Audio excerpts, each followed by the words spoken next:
Halo anak-anak sekami dan remaja misioner.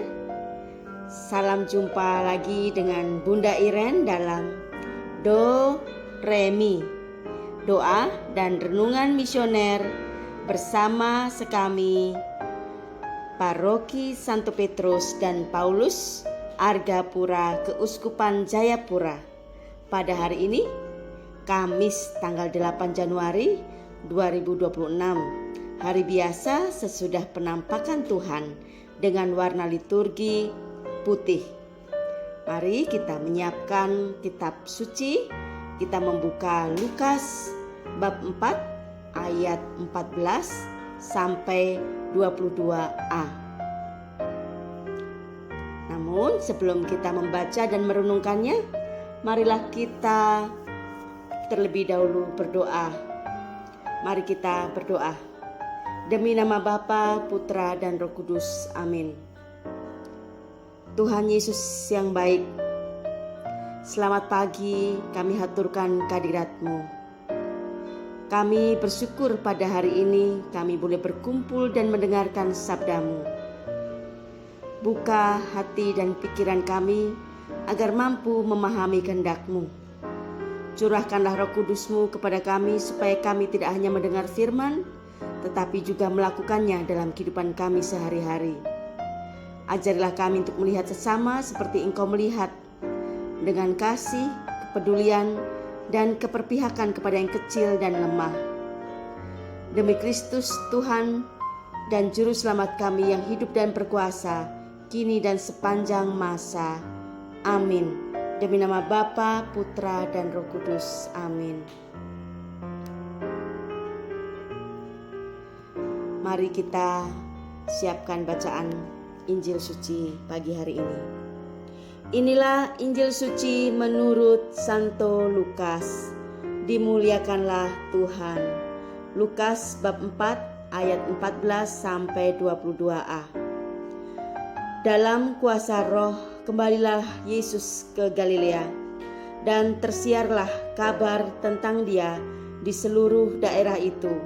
Sementara itu Ia mengajar di rumah-rumah ibadat di situ, dan semua orang memuji Dia.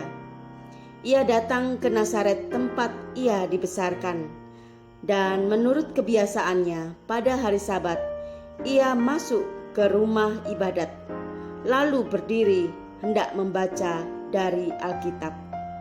Kepadanya diberikan kitab Nabi Yesaya, dan setelah dibukanya ia menemukan nas di mana ada tertulis, Roh Tuhan ada padaku, oleh sebab Ia telah mengurapi aku untuk menyampaikan kabar baik kepada orang-orang miskin, dan Ia telah mengutus aku untuk memberitakan pembebasan kepada orang-orang tawanan dan penglihatan bagi orang-orang buta, untuk membebaskan orang-orang yang tertindas, untuk memberitakan tahun rahmat Tuhan telah datang.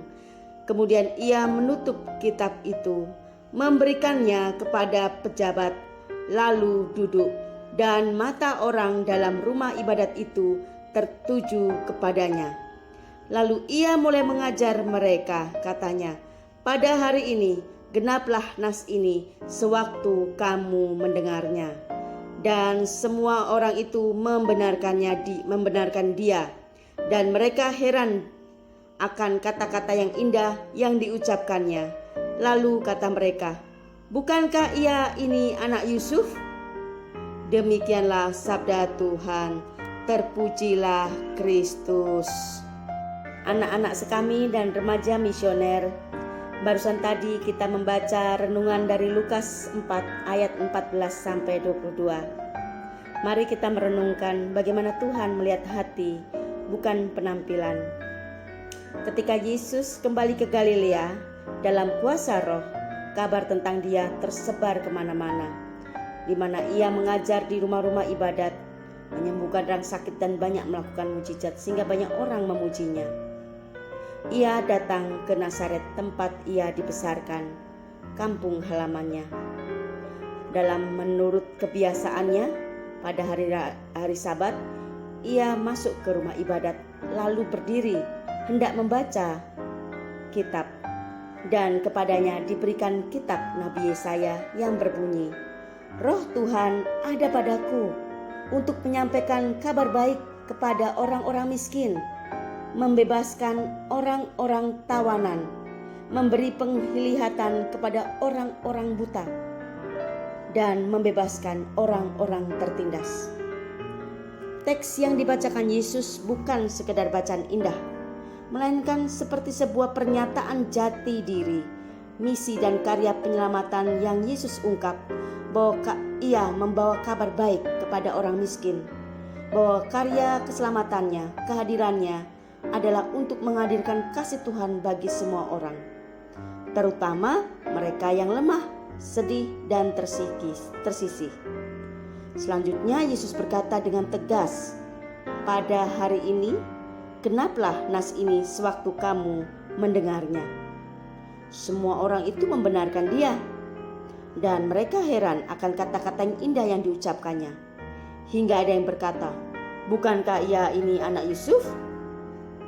Bukankah Ia ini anak tukang kayu?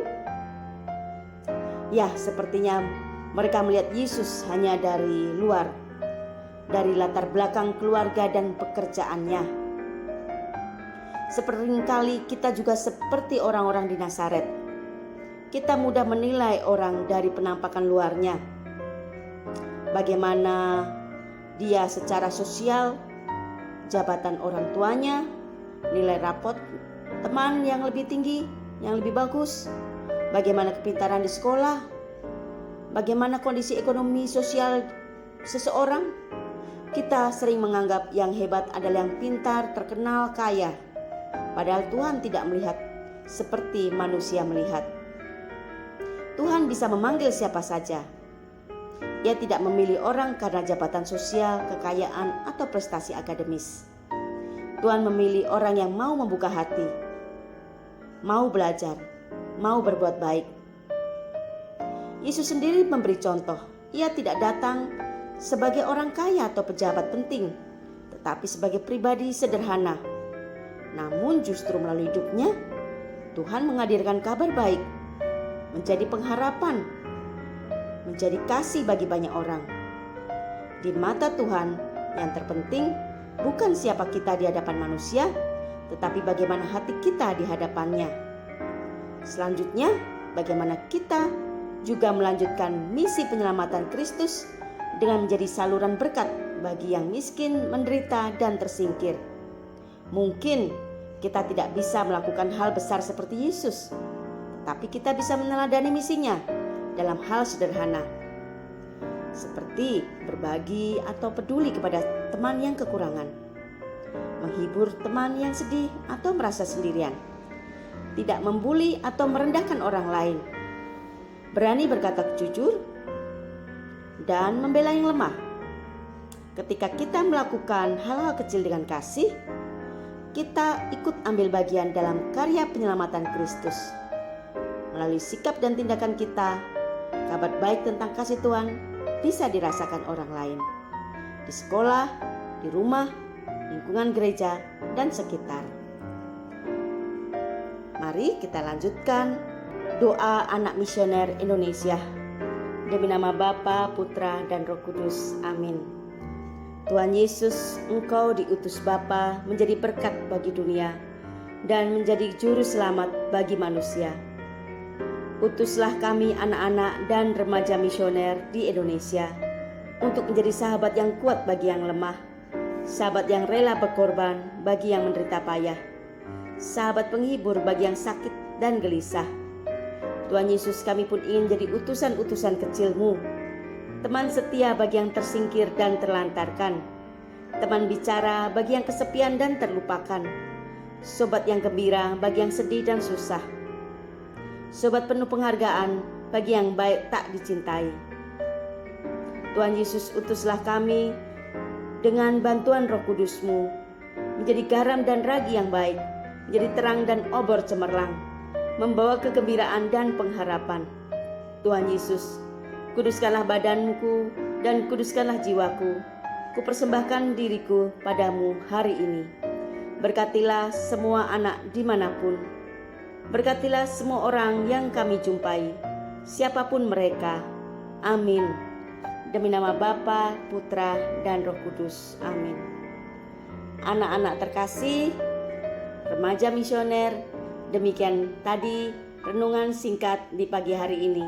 Kiranya menjadi berkat dan jadi cahaya bagi siapapun yang kita jumpai hari ini. Amin. Dah.